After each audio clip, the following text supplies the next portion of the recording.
امروز اومدیم با یه چالش خیلی سخت. قراره یه مسیر طولانی و با دوچرخه پدال بزنیم. قراره که با هر توقفی که من انجام میدم 20 تا شنا برم و هر بار که یه سگ دیدم 10 تا دراز نشست برم.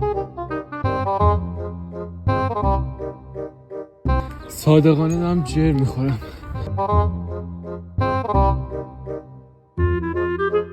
وای سرعت، من خود سرعت هم.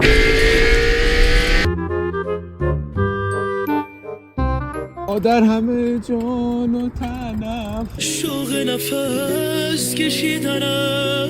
سیپا سیپا بای سیپا بای سیپا بای باشتم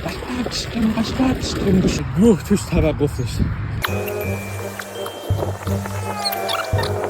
خدا را شکر سگ ندیدیم.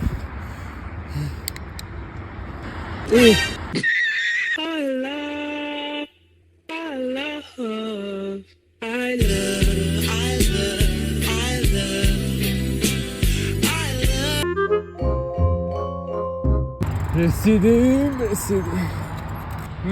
میزونو. مرسی که تماشا کردید. فعلا.